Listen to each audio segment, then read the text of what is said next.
Irmãos, vamos ficar em pé para a leitura bíblica em Mateus capítulo 5, os versos 38 a 42. Logo após a leitura nós vamos cantar o hino, o hino de número 135. Vamos ficar em pé para essa leitura? Mateus 5, 38 a 42. A simples leitura desse texto já nos faz pensar que tipo de fé Jesus espera produzir em nós. Atente para as palavras desse texto e já vá se perguntando: que tipo de fé Jesus espera do seu povo, quando ele diz assim: ouviste que foi dito, olho por olho, dente por dente? Eu, porém, vos digo, não resistais ao perverso, mas a qualquer que te ferir na face direita, volta-lhe também a outra.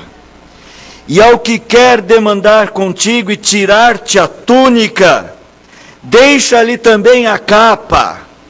Se alguém te obrigar a andar 1 milha, vai com ele 2. Dá a quem te pede e não voltes as costas ao que deseja que lhe emprestes. Irmãos, que tipo de fé Jesus espera de nós? Que povo é este que Jesus quer ter? Vamos pedir a Ele que nos mostre, que fale conosco. Meus irmãos, tem uma palavra da moda. Eu acho que ela está na moda mesmo, que todo lugar eu ouço. Nas igrejas é onde eu ouço mais essa palavra. É a palavra resiliência. Já ouviram? Aí nesse mundo corporativo, nas empresas, estão falando de resiliência. Essa palavra é uma palavra técnica. Quem nunca ouviu é o seguinte: resiliência é o produto, é uma característica de alguns materiais de sofrerem um impacto e voltarem a ter a forma que tinham antes, tá? É a capacidade de resistir ao impacto e voltar a ser o mesmo. Mais ou menos isto. Tem sido muito usado na psicologia, já que temos muitos problemas pessoais. Os psicólogos dizem assim: você tem que desenvolver resiliência, saber suportar a dor, saber lutar, ter coragem para enfrentar dificuldades, ser castigado pelas intempéries e resistir. Se você está fazendo isso, diga para você mesmo: eu sou um resiliente. Acho que cabe para o nosso texto aqui. Porque esse texto fala em dar a outra face. Esse texto fala em andar 2 milha. Este texto fala em oferecer também a capa. A não negar o amor a ninguém. Esse texto fala de uma capacidade que precisamos desenvolver, de maior maturidade, e sabermos suportar mais a vida. Vivemos num tempo de crentes meninos, pequenas crianças mal criadas, que querem brigar com Deus porque Deus não faz o que eles querem, que não sabem viver, que só reclamam, que não olham as lutas como oportunidades para o enrijecimento das fibras da fé.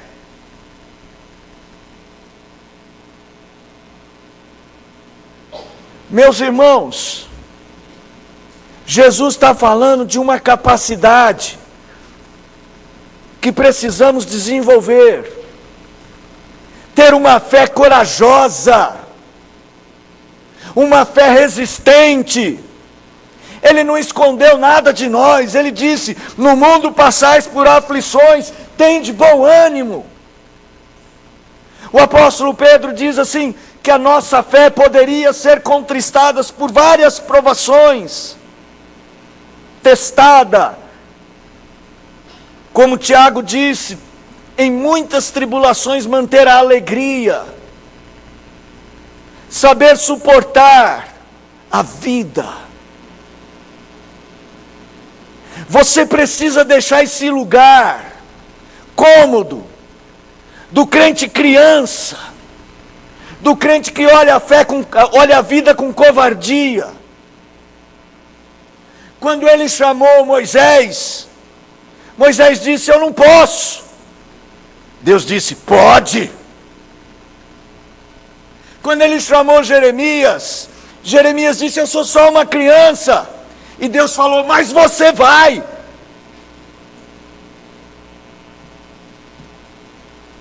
Irmãos, como é que vamos enfrentar esse mundo em trevas? Porque esse texto aqui, do Sermão da Montanha, vocês que estão acompanhando as mensagens do domingo aqui, lembre que ele está ali encapsulado, guardado, debaixo daquela frase de Jesus: vós sois o sal da terra, vós sois a luz do mundo.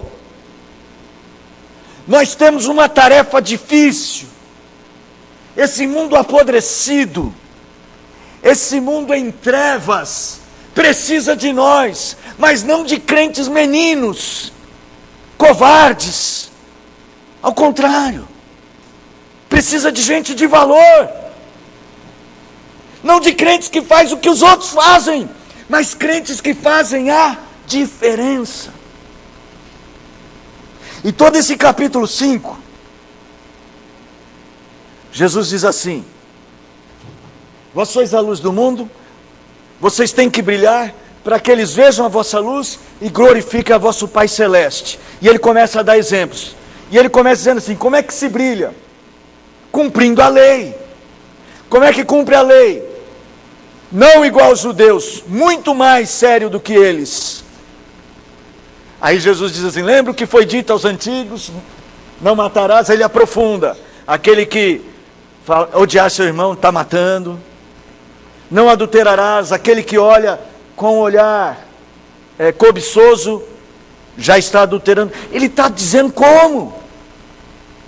E mais uma vez ele começa: ouviste que foi dito, olho por olho, dente por dente, a famosa lei de Talião. Bom, pode não ser famosa para você, mas é famosa, tá? É uma das mais antigas leis, pelo menos conhecida na humanidade, escrita. Está no código chamado Código Hammurabi, antes de Abraão, gente. Mas Jesus não está citando a lei de Talião. Jesus está citando a lei de Moisés. Abra comigo em Êxodo 21. Deixa marcado aí, só para você conhecer isso. Lembra os 10 mandamentos? Logo depois da lei moral dos 10 mandamentos, Deus dá uma série de leis civis. E algumas leis sobre violência. Verso 23 do capítulo 21. Ele primeiro fala dos homens que brigam, no verso 22. Se 2 homens brigarem, ferirem uma mulher grávida, Olha só, verso 22, vou começar aqui. Se homens brigarem, ferirem mulher grávida e forem causa de que aborte, porém sem maior dano, ou seja, sem que ela morra, a mulher morra, aquele que feriu será obrigado a indenizar segundo o que lhe exigir o marido da mulher, e pagará como os juízes lhe determinarem.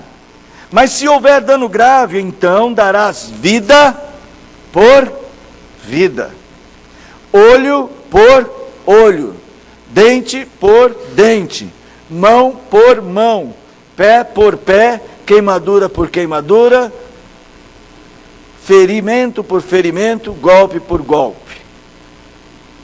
Jesus está citando esse texto. Ouviste o que foi dito? Só que quando os fariseus liam esse texto, falavam assim, bateu, o que eles diziam? Bateu, levou.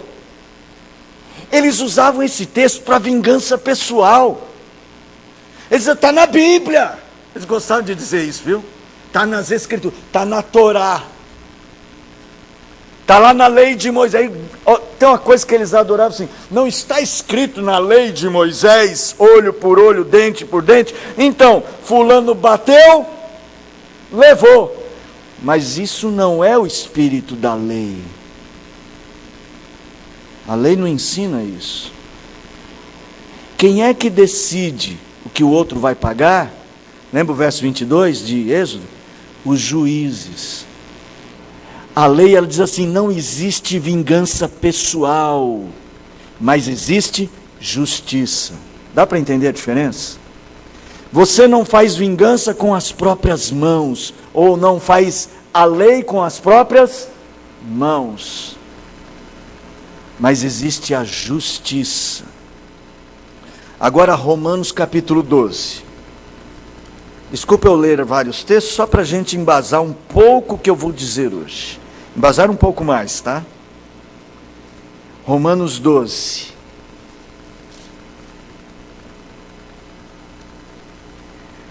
Verso 17 em diante. Não torneis a ninguém mal por mal. Esforçai-vos por fazer o bem perante todos os homens. Se possível, quanto depender de vós, tende paz com todos os homens. Não vos vingueis a vós mesmos, amados, mas dai lugar à ira, porque está escrito, a mim, isto é, a Deus, pertence a vingança, eu é que retribuirei, diz o Senhor. Pelo contrário, se o teu inimigo tiver fome, dá-lhe de comer, se tiver sede, dá-lhe de beber, porque fazendo isto, amontoarás brasas vivas sobre a sua cabeça. Não te deixes vencer do mal, mas vence o mal com o bem. O apóstolo Paulo entendeu tudo. Jesus está dizendo o seguinte, vocês entenderam mal a lei de Moisés. A lei de Moisés, o resumo dela é amar o próximo, amar a Deus. Nós não vamos brilhar neste mundo se não tivermos fé corajosa para fazer tudo quanto está no livro da lei. Não se desviar nem para a esquerda, nem para a direita. Isso te lembra, Josué? Então somente ser forte e corajoso. Olhando para o nosso texto de hoje, Mateus 5. Como é que você vai desenvolver uma fé corajosa? O que você precisa para ter esse tipo de fé? Esse tipo de fé que não vai, desculpa as Marias, mas é um ditado comum. Você não vai fazer de você um Maria vai com as outras. Mas como eu sou José, pode ser um José vai com os outros também. Não vai fazer de você um imitador dos homens lá fora, mas um imitador de Cristo. Que tipo de fé? Como você desenvolve esse tipo de fé? Essa fé corajosa que vence o mundo. Irmãos, vou começar dizendo que esse tipo de fé só se desenvolve quando você aprende que não pode ser determinado pelas feridas com as quais você é ferido. Quando você não é definido, quando o que estimula você a agir não são as feridas que você sofre, mas você desenvolve o potencial de curar pelo amor. Tem muita gente movido por feridas que sofreu. Tudo o que faz é um revide daquilo que sofreu nessa vida. Ele está sempre pronto a bater no outro, porque bateu nele. Sempre pronto a pisar no pé do outro porque pisou no dele, a devolver na mesma moeda, se não a mesma, se tiver poder e condições, uma moeda mais pesada, porque a vingança nunca é dada assim, sem ódio, tá? Jesus faz o contrário. Ouviste o que foi dito, olho por olho, dente por dente, tudo que vocês entenderam errado, que era para vingança pessoal? Eu, porém, vos digo, não resistais ao perverso. Que mandamento é esse, Jesus? Quer dizer que agora ser crente é ser o saco de pancada do mundo? Quer dizer que ser crente é apanhar e achar gostoso? Não é disso que Jesus está falando, irmãos. O contexto aqui é brilhar, não é isso? Brilhar no mundo. É isso, irmãos? Vós sois a luz do mundo. O contexto é parecer com Deus, o Pai Celeste, verso 48. Portanto, sede vós perfeitos, como perfeito é o vosso Pai Celeste. Tanto Mateus quanto Lucas colocam o verso seguinte da passagem assim: eu, porém, vos digo, amai os vossos inimigos. Como Paulo disse. É o desenvolvimento de uma capacidade diferente. De resolver problemas com amor. De resolver a vida no padrão da lei de Deus. Nós precisamos criar essa consciência. A questão levantada aqui causa um certo constrangimento, que parece que tudo que Jesus está dizendo é que a gente deve ser nós devemos ser os bobões do mundo, que todos podem se aproveitar de nós. O filósofo Nietzsche, ele se levantou contra o cristianismo, dizendo que o cristianismo era uma religião de gente fraca, justamente por causa de textos como este. Assim, o cristianismo não é capaz de manter uma sociedade, porque é uma religião fraca. É que ele não sabe o que é ter força, ele não sabe o que é poder, porque o homem mais poderoso que existiu foi morto numa cruz como um assassino, como um ladrão. O homem mais poderoso que existiu, o homem único que pode dizer, toda autoridade me foi dada no céu e na terra, o único homem com essa autoridade,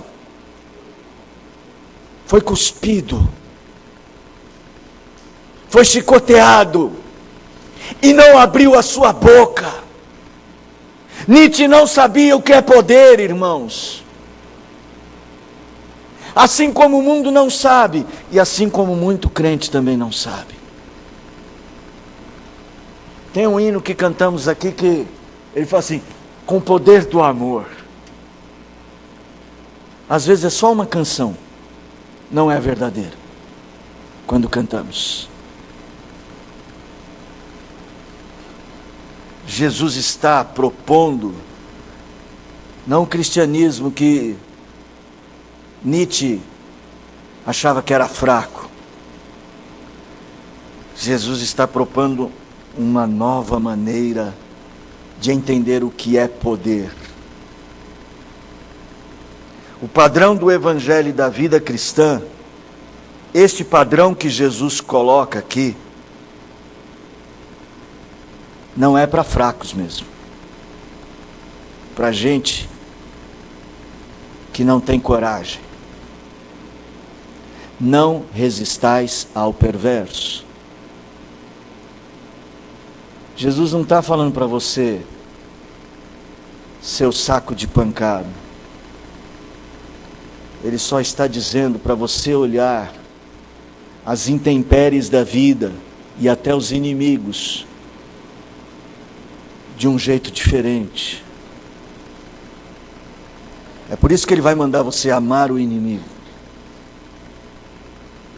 É você conseguir olhar as situações a partir de Deus, a partir do que Deus quer que você faça. Não resistir ao perverso aqui é não usar a mesma arma dele. Irmãos, se você é movido pela ferida com que você é ferido, ou seja, se você quer pagar no mesmo preço, na mesma moeda que você recebeu, você está sendo determinado pelo inimigo. É ele que está dizendo como você deve agir. É ele que está definindo seu padrão de conduta, sua ação. Mas se você resolve que não vai pagar o mal com o mal, você está tomando conta da ação. Não são as feridas que estão movendo você, mas você está sendo curado por um padrão de amor. Você acha que isso não combina com a sua vida hoje, porque esse mundo é uma selva de predadores, não é isso? Capitalismo selvagem, não é isso? Ah, se eu não cuidar de mim, ninguém cuida. Pois bem, então cuide de você, do seu jeito, e teste a Deus. Tenta. Deus só está dizendo que nós vivemos um outro padrão. Como é que vamos brilhar, fazer diferença, se nós fazemos as mesmas coisas que eles fazem? Se nós pagamos na mesma medida e no mesmo preço que eles pagam? Como? Como é que vamos ser sal e preservar, se o nosso gosto, o nosso sabor é o mesmo? Tenho que lembrar a palavra de Jesus: para nada mais serve, a não ser o quê? Ser lançado fora e ser o quê? Pisado pelos homens.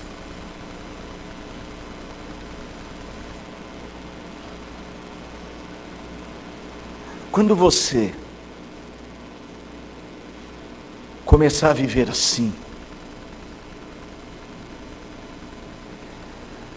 quem está sendo curado não é o seu inimigo, aquele que te bate a face. Quando você agir assim, quem está sendo curado é você. É você que está mudando. É você que está brilhando. Mas a Bíblia diz que quando nós brilhamos, as outras pessoas vêm e elas glorificam o nosso Deus. De alguma maneira, elas percebem que a presença de Cristo em nós é a nossa diferença. Elas sabem o valor da nossa fé. Eu registrei no boletim a história lá dos mártires da Baía de Guanabara. Aqueles homens que andaram a segunda milha. Eles não promoveram uma rebelião. Eles escreveram a primeira confissão de fé. Sabe qual é o texto? Está aí no boletim, tá? O texto base do começo dessa confissão de fé da Guanabara. Está aqui, 2 de Pedro 3. Eu coloquei aqui o versículo 15 no boletim, mas eu vou ler o versículo 14. Dê uma olhada nisto.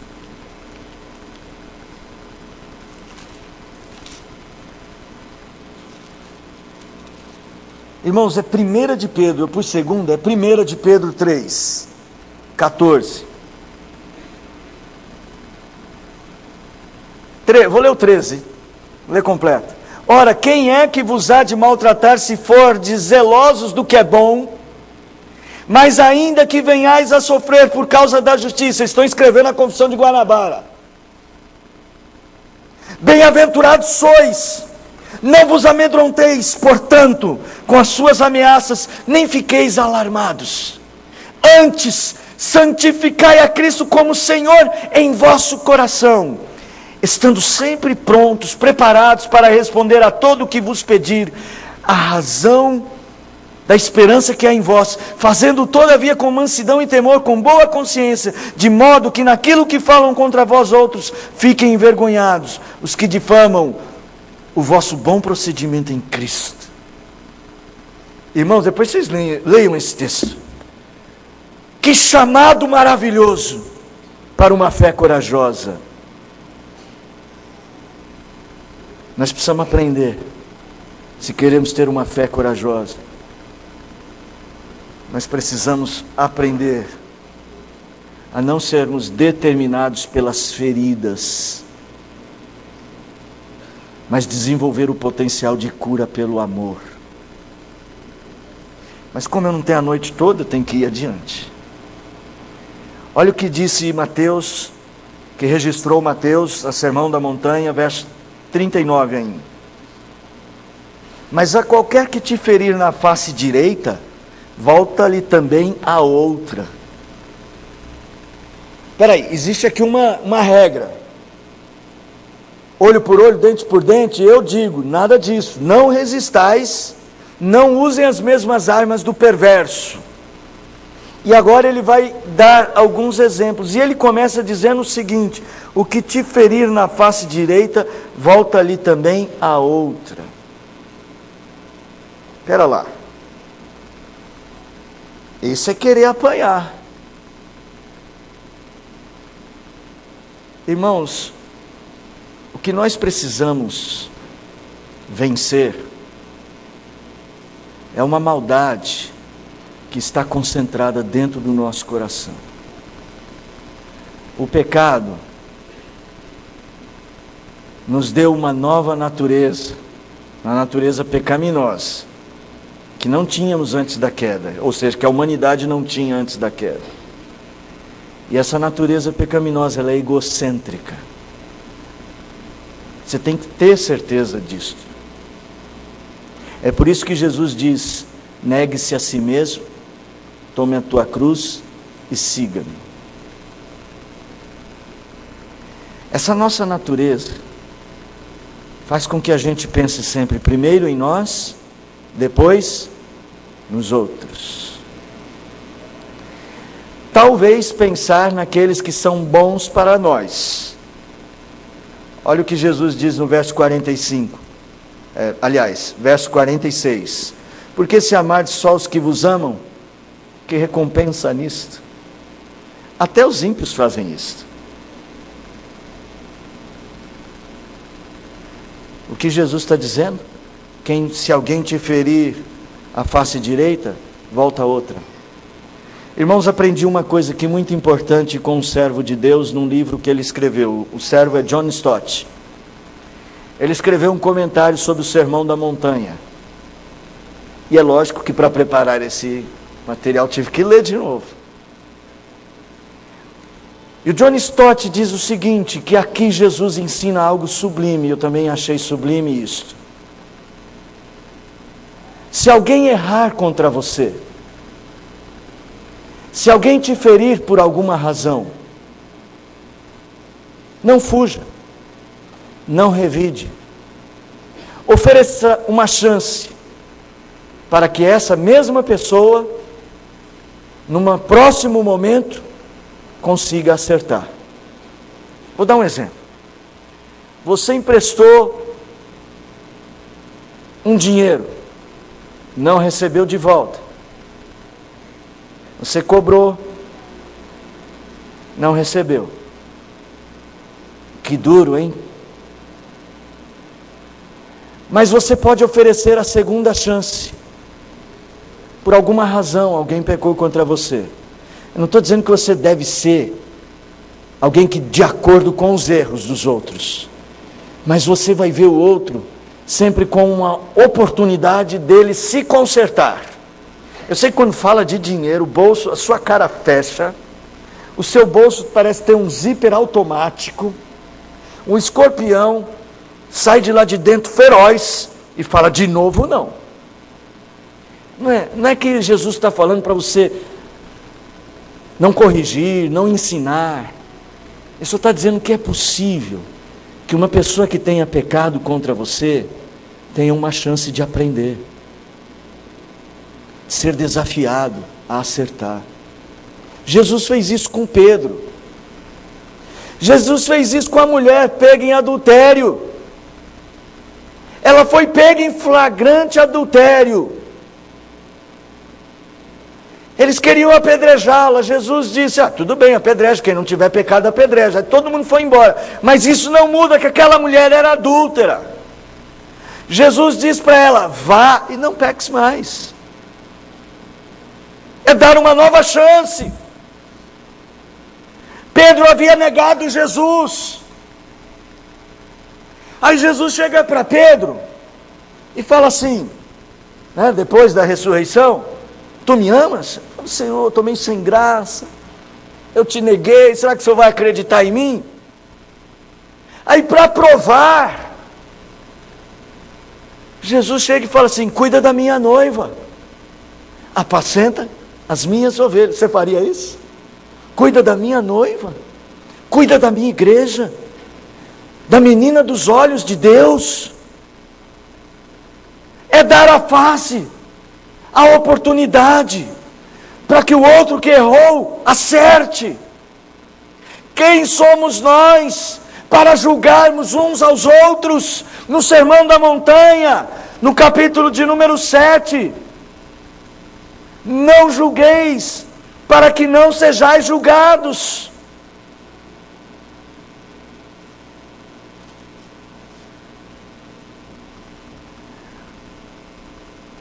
Eu acredito que John Stott pegou o espírito desta passagem. O que Jesus está dizendo aqui? Para você ser o saco de pancada? Não. Para você ser forte, para ajudar o que é fraco. Porque é um crente forte, um crente capaz de sofrer por amor a Cristo, que é a ferramenta de Deus para ajudar os fracos. Isso é ser luz no mundo. Você não brilha no mundo se você é fraco, covarde, cuja fé não é capaz de resistir às pancadas.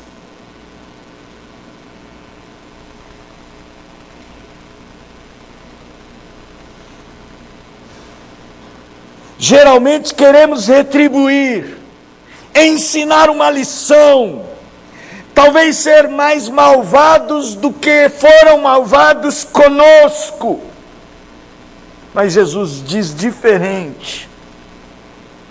Nós temos que atingi-los, atingir os homens maus, como ele define aqui, os perversos, com um tipo de fé resistente, que dá a outra face, para ver o outro acertar. A gente faz isso bem com filhos. Com os nossos filhos a gente consegue. Os nossos filhos erram. Meninas, as minhas duas meninas são umas santas, tá? São pecadoras igual o pai. Um pouco menos pecadoras, eu acho. Nossos filhos podem errar contra nós, podem ser ingratos, injustos, podem nos ferir, mas há algo em nós, pais, que nos fazem fortes para esses ferimentos, e a gente continua amando os filhos. É ou não é? Quem é pai que diz que é, levanta a mão. Olha quanto aí, filho, toma cuidado, seu pai já está no limite. É isso que é verdade. Só que Jesus pede para a gente fazer isso também com os perversos. Aí tem que ser mais forte ainda. Porque é o reino de Cristo, não nosso. Eu vou falar disso já já. É brilhar no mundo de trevas. Então tem que brilhar diferente.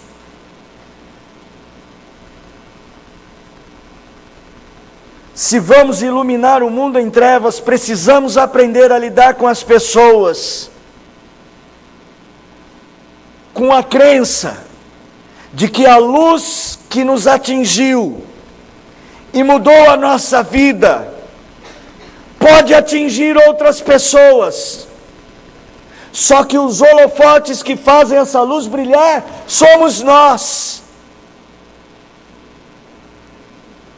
É a nossa vida que Deus quer usar para mudar as outras vidas. Não é à toa que o mundo está do jeito que está, porque a luz cristã está embaçada.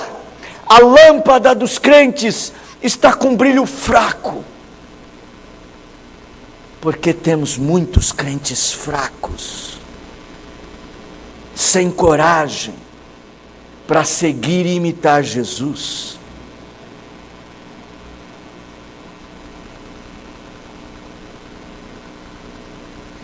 Crentes corajosos não são os que reagem na mesma medida, ou os que acham que tem que ser só passivos diante do mal. Crentes corajosos são os que vencem o mal com o bem positivo. Eu acho que é disso que ele vai falar nos próximos versículos. Vamos ver capítulo 5, verso 40. Ele vai nos dar aqui 3 exemplos mais. Ele vai dizer: o que demandar contigo e tirar-te a túnica, quem ganhar de você num tribunal e levar a sua túnica era aquela veste que se usava por cima, que mostrava a classe social da pessoa. Era como se estivesse dizendo aqui, aquele que tentar tirar a sua posse, a sua condição, não dá a sua túnica, dá também a capa. A capa já não era coisa de nível social. Lembra da túnica de José, né? A capa não era só, a capa era uma questão de sobrevivência, era com que eles se cobriam do frio e do calor, eles se protegiam.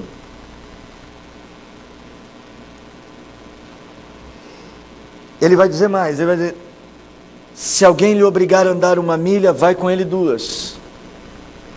Obrigar aqui é a ideia de, essa pessoa tem o direito, ela está te contratando para você andar com ele 1 milha. E você tem que ter disposição para andar a 2ª. Você está disposto a ir além. E o 3º exemplo é: se alguém te pede de volta, emprestado, não dê as costas. Não dê as costas ao que ele pede emprestado. 3 exemplos. Se você perceber bem, esses 3 exemplos estão ligados à ideia de valor. A túnica, o trabalho, andar a 2ª milha, e o empréstimo. Irmãos, a nossa maior dificuldade para desenvolver uma fé corajosa é porque ainda não descobrimos o valor do reino de Deus.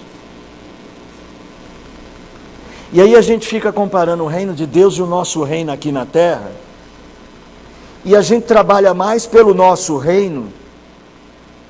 Então a gente precisa das armas que, entre aspas, aparentemente favorecem a construção do nosso reino. Aí no Sermão da Montanha, capítulo 6, Jesus diz: buscai, pois, em primeiro lugar o reino de Deus e a sua justiça. E lá no capítulo de número 6, ele vai falar assim: porque onde estiver o teu tesouro, ali estará o teu coração. O que é importante para você é onde está o seu amor. E nós não estamos falando de brilhar no mundo segundo a lei de Deus, é onde está o nosso amor. E enquanto nós amarmos mais o nosso reino que o reino de Cristo, não teremos uma fé corajosa. Ou só amamos mais o nosso reino que o reino de Cristo porque não temos essa fé.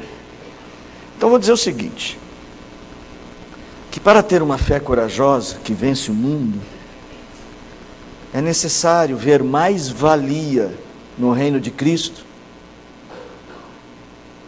que no seu reino aqui da terra. Lembra o que Jesus disse, capítulo 6, verso 19: não acumuleis para vós outros tesouros sobre a terra. Verso 20: mas ajuntai para vós outros tesouros no céu. Verso 21: porque onde está o teu tesouro, aí estará também o teu coração. E no verso 24, no final: não podeis servir a Deus e às riquezas. Me escute, irmão. Não tem como discutir com Deus. Não tem. Vamos voltar para o texto. Ao que te demandar contigo a túnica. Aqui tem uma luta por valores. Ela parece ser uma luta que tem um pouco de ira, de injustiça. E ele diz que você deve dar a esta pessoa não só a túnica, mas também oferecer até aquilo que lhe é vital, a sua própria sobrevivência. Dar a capa. Se alguém te contratar, te chamar e ter força para te obrigar a andar 1 milha, vai 2. Aqui então ele fala de uma disposição redobrada para caminhar, mesmo sem ser obrigado a isto. Uma disposição de ir além. Tem a ver com lucro e prejuízo. Se a pessoa te chamou para andar e ela te paga por 1 milha e você andar 2, você está tendo prejuízo. E a outra tem a ver com empréstimo. Um valor, agora aqui, é de alguém que precisa de você. Então eu quero separar esses três exemplos.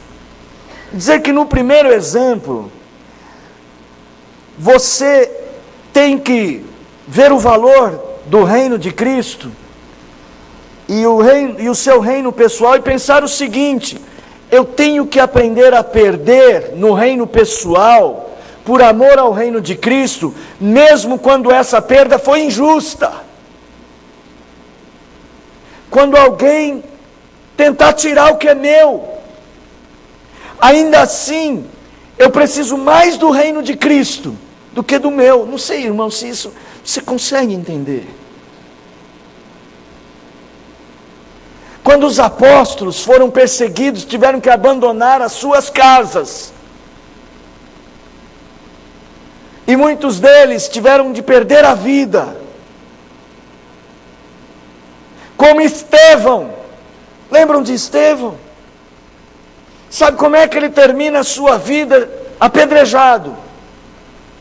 Mas o que determinou Estevão não foram as feridas das pedras, foi o amor, quando ele diz: Senhor, não lhes imputes este pecado. O próprio Jesus na cruz,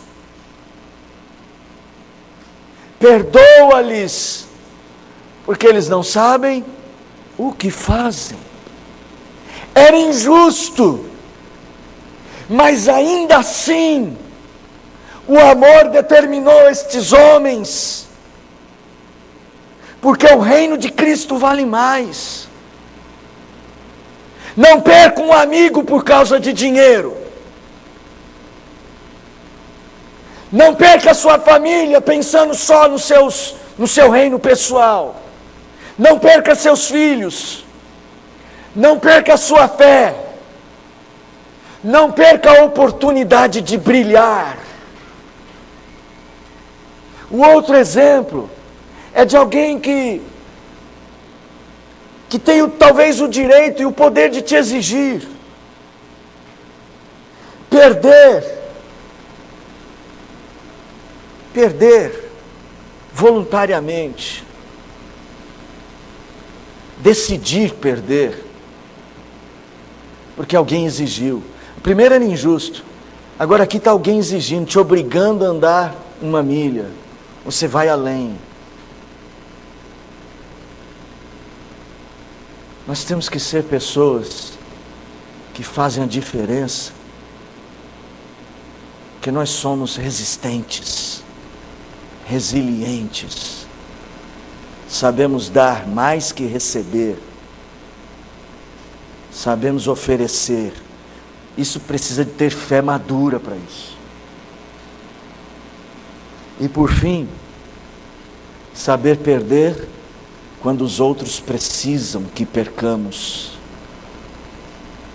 Ao que te pede emprestado, não vire as costas.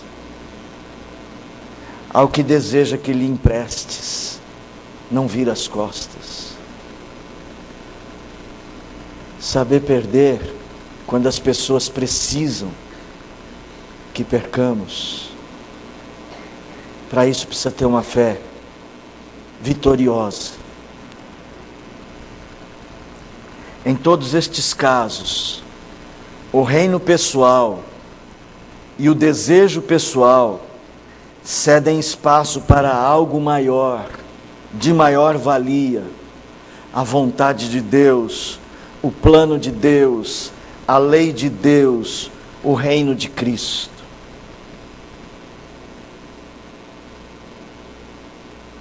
Crentes que não estão dispostos a perder nunca, para glorificar a Cristo, tem problemas no quesito amar a Deus sobre todas as coisas. Escutem o que eu estou dizendo. Isso é muito sério.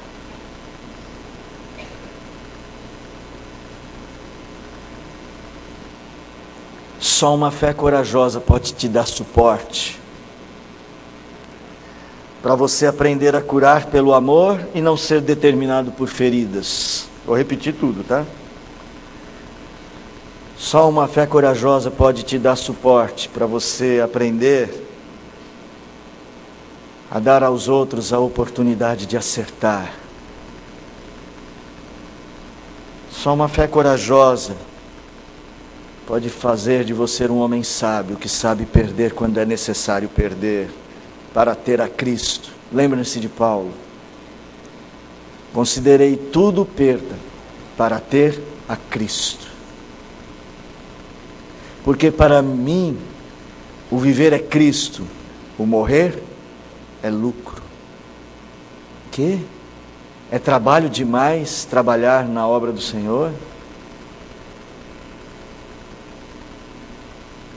É tempo demais para eu ficar meditando na palavra?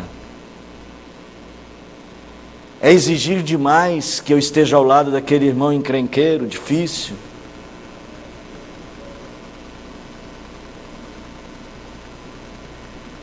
Aprenda, irmão. Resiliência. Deixa eu concluir. Jesus é o exemplo. O grande exemplo. Porque Ele nos amou quando nós éramos seus inimigos. E quando foi preso e falsamente acusado, Ele não abriu a sua boca. Nós estamos nos aproximando da Páscoa. É por isso que a gente tem uma cruz aqui, com esse pano vermelho. Aliás, tudo aqui está vermelho, graças à nossa comissão de eventos e os irmãos que ajudaram. Para lembrar que a Páscoa lembra o sangue.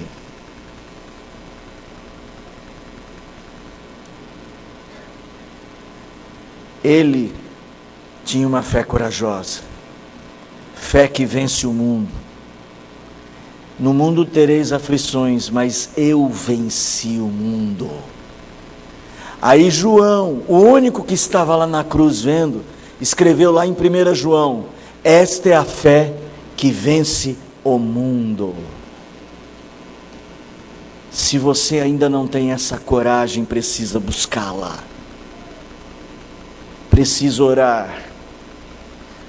Vou citar aqui um exemplo de uma ilustração de Spurgeon.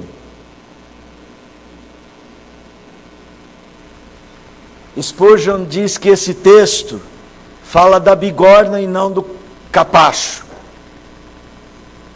O capacho é aquele que é pisado e humilhado. ele apanha dos pés dos homens. A bigorna também apanha. Você não deve ler esse texto achando que o que Jesus quer é um crente capacho, mole, fraco. Ele quer você uma bigorna, que apesar de levar pancadas, o seu aço é mais forte que o aço que bate nele.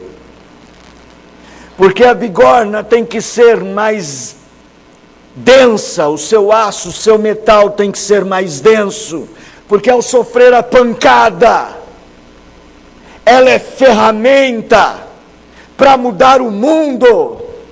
Isso é a igreja. A época em que a igreja mais impressionou o mundo foi a época em que a igreja era forte, os crentes eram resistentes. Veja a história da igreja primitiva, da igreja perseguida, da reforma protestante, dos 5 irmãos da Baía da Guanabara. Veja a história dos homens e mulheres que andavam quilômetros para ir numa igreja. Essa igreja pode ser você e eu, se nós mudarmos nosso comportamento diante da vida. Sei que eu falei demais, né, irmãos?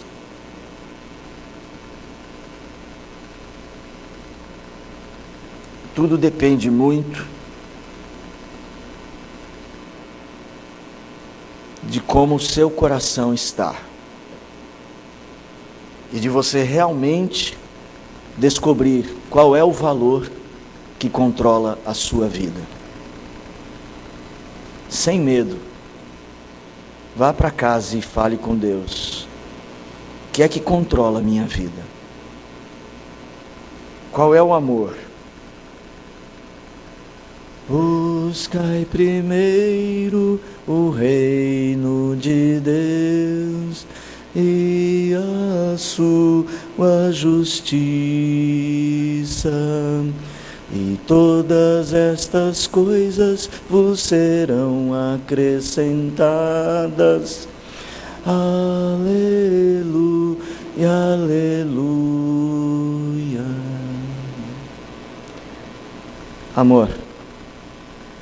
Amor a Deus. Aprenda o que realmente é amar, olhando para Cristo.